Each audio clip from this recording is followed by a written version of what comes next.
Welcome to our ஆன்மீக களஞ்சியம் channel. இன்னைக்கு நம்ம பார்க்க போகிறது தெய்வத்தின் குரல் 7ஆம் பாகம் 3ஆம் அத்தியாயம் அரசும் மதமும். அதில் தர்ம சக்கரம், பகவானின் அருட்சூசகம். நமது பாரத நாடு விடுதலை அடைந்திருக்கும் இத்தருணத்தில் இந்த புராதன நாட்டு மக்கள் யாவரும் ஒரே மனத்துடன் ஸ்ரீ பகவானை மனமுருகி துதிக்க வேண்டும். நமக்கு மேன்மேலும் மனோபலத்தையும் தொன்று தொட்டு நமது நாட்டின் தனிச்சிறப்பாக உலகம் முழுவதிலும் பெருமை பெற்று தந்துள்ள ஆத்மீகத் துறையில் நாம் நன்கு ஈடுபட சக்தியையும் கொடுத்தருளுமாறு வேண்டுவோம். அவரது அருளால் தான் நமக்கு கிடைத்திருக்கும் இச்சுதந்திரத்தை நாம் உண்மையான சுதந்திரமாக காப்பாற்றிக் கொள்ளவும், அதன் வழியே நமது நாட்டினர் மட்டுமல்லாது உலகின் கண்ணுள்ள எல்லா மக்களும் நிறைவாழ்வு என்பதன் நிரந்தரமான ஆனந்தத்தை பெற உதவி செய்யவும் முடியும். பாக்கியவசமாக நமது சுதந்திர பாரதத்தின் கொடிக்கு நடுவில் நடுநாயகமாக பகவானது தர்மஸ்வரூபமான சக்கரம் இடம்பெற்றிருக்கிறது.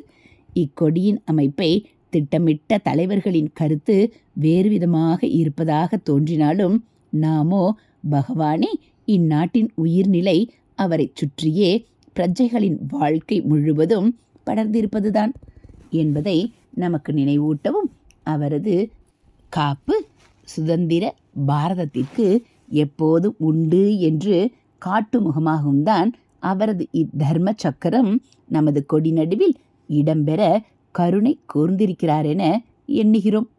ஹரஹர சங்கர, ஜெய ஜெய சங்கர. அடுத்து உண்மையான செக்யூலரிசம். சுதந்திர பாரத அரசாங்கமானது மத விஷயமாக பின்பற்ற வேண்டிய கொள்கை செக்யூலரிசம் என்பதாக இருக்க வேண்டும் என்பதே தற்போது அரசியலாரின் கருத்தாக உள்ளது. இந்த செக்யூலரிசம் என்பது அரசாங்கம் எந்த மதத்தையும் சார்ந்ததாக இல்லாதிருப்பதே என்று அவர்களால் பொருள் கொள்ளப்பட்டிருக்கிறது. இது சரியான கருத்தல்ல என எடுத்துக்காட்டி, செக்யூலரிசம் என்பது உண்மையில் யாது என்று தெரிவிக்க வேண்டியுள்ளது. தற்போது எண்ணுவது போல் அது அரசாங்கம் எந்த மதத்தையும் சார்ந்து, அதாவது மத தொடர்பே அற்று இருப்பதல்ல. மாறாக அது அரசாங்கமானது எந்த ஒரு மதத்தையும் மட்டும் சாராது எல்லா மதங்களையும் ஆதரிப்பதாக இருப்பதே என்பதுதான் சரியான பொருள். ஒரு நாட்டின் அரசாங்கம் ஒரு குறிப்பிட்ட மதத்தை மட்டுமே சார்ந்து பிற மதங்களை இழிவும் அழிவும் செய்யாது எல்லா மதங்களையும் ஏற்ற இரக்கமின்றி சம பாவத்துடன் ஆதரித்து அவை யாவும் பரஸ்பர பகையின்றி தலைத்தோங்க உதவி செய்ய வேண்டும் என்ற உயர்ந்த கொள்கையே உண்மையான செக்யூலரிசம் ஆகும். ஹரஹர சங்கர, ஜெய ஜெய சங்கர. அடுத்து மக்களின் உள்ள உயர்வில் அரசின் பொறுப்பு. பிரஜைகளின் உடல் நலத்திற்கும் உலகியல் வாழ்க்கையின் முன்னேற்றத்திற்கும் வழிவகைகள் காண்பதான விவசாயம், பொருளாதாரம், உலகியலை மையப்படுத்திய கல்வி, சுகாதாரம், உள்நாட்டு வெளிநாட்டு பாதுகாப்பு ஆகியவற்றை அபிவிருத்தி செய்வது ஓர் அரசாங்கத்தின் முக்கியமான பொறுப்பு என்பது உண்மையாயினும், அதோடு பொறுப்பு முற்றிலும் முடிந்துவிட்டதாக கருதுவதற்கில்லை. உடலை விட முக்கியம் உள்ளமே என்றோ.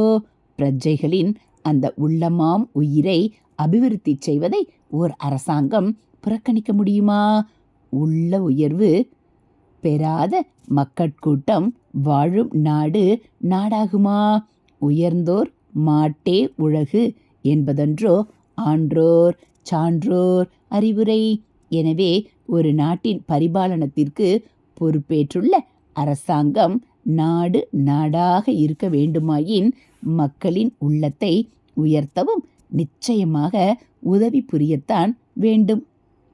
இந்த உள்ள உயர்வை அளிப்பது மதமாகவே இருப்பதால் அதன் அபிவிருத்தியில் அரசாங்கத்திற்கு பங்கு இருக்கிறது என்பதும் நிச்சயம். உலகியலில் செய்யும் எந்த அபிவிருத்தியும் நிலைத்து நிற்பதான பயனால் விளைவதான ஆனந்தமும் தரவில்லை என்பதை கண்கூடாக காண்கிறோம். இந்த அபிவிருத்தி தற்காலிகமாகவே முடிவதாகவும் அதனை பெற மீண்டும் மீண்டும் போராடுவதாகவும் அப்போராட்டத்தில் பலவிதமான வர்க்கபேத போட்டி பொறாமைகளும் சண்டைகளும் எழுவதாகவும் மொத்தத்தில் அமைதி குலைவதாகவே காண்கிறோம். இன்றைய கண்டுபிடிப்புகளால் உலகியல் சுக சாதனங்கள் கணக்கின்றி பெருகிக் கொண்டே போவதில் எத்தனை பெற்றாலும் திருப்தி பெறாமல் மென்மேலும் அதே தேட்டத்தில் ஓடி சாந்த வாழ்வு என்னவென்றே அறியாதவர்களாக இருக்கிறோம். சுவரை வைத்தே சித்திரம் என்றபடி உடல் நலனை ஓம்பத்தான் வேண்டுமாயினும் சித்திரம் தீட்டவே இச்சுவர், உள்ளத்தின் உயர்வான உயிரின் நிறைவே அச்சித்திரம் என்பதையும் நாம் மறவாது பொன்னே போல் மனத்தில் பொதிந்து கொள்ள வேண்டும். மீண்டும் மீண்டும் நலிவும் அழுக்கும் உலகியல் சுவரை கெட்டிப்படுத்துவதும் அழகுபடுத்துவதுமான ஓயா முயற்சியிலேயே ஈடுபட்டு அதோடு சேர்ந்து வரும் போட்டி பொறாமை போராட்டத்தில் அமைதியிழந்து மேன்மேலும் தேவை எனும் குறை வாழ்வில் வாணாளை வீணாளாக்குவதோடு முடிந்து விட்டோமாயின் நாம் ஆறறிவு பெற்றும் அறியாதவராகவே முடிந்த பரிதாபமாகத்தான் ஆகும். குறைவாழ்வை நிறைவாழ்வாகவும் போராட்ட பொறாமையை அன்பு வழியில் நின்று பெரும் அமைதியாகவும் வந்து மறையும் தற்காலிக இன்பத்தை நிரந்தர ஆனந்தமாகவும் மாற்றும் உள்ளத்தின் உயர்வு என்ற சித்திரத்தை சுவரின் மீது தீட்டிக் கொள்வதற்கு உபாயம் காண்பதே நாம் செய்ய வேண்டுவது.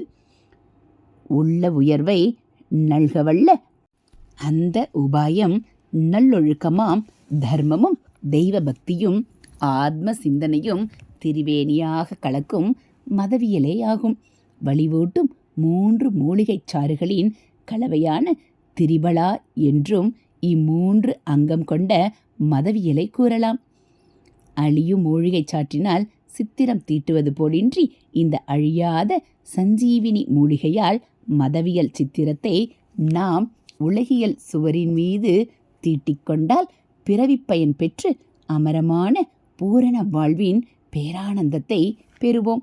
சுவரை நல்ல முறையில் கட்டித்தருவதற்கு பொறுப்பேற்று கொண்டுள்ள அரசாங்கத்திற்கு அது காரணமாகவே அச்சுவரான உலகியல் முன்னேற்றத்திலேயே நமது முழு கவனத்தையும் ஈடுபடுத்துவதான திட்டங்களை வகுத்து நம்முடைய வாழ்வின் நிறைவுக்கு ஊறு செய்யாமல் சுவரில் நம் கவனம் எந்த அத்தியாவசிய வரம்போடு நிற்க வேண்டுமோ அந்த அளவுக்கே தானும் கட்டுப்பட்டு நம்மையும் கட்டுப்படுத்தி சுவரின் உத்தேச பயனான சித்திரமாகிய உள்ளத்தின் முன்னேற்றத்தில் நம் கவனத்தை திருப்பி விடுவதில் நிச்சயமாக பங்கு உண்டு.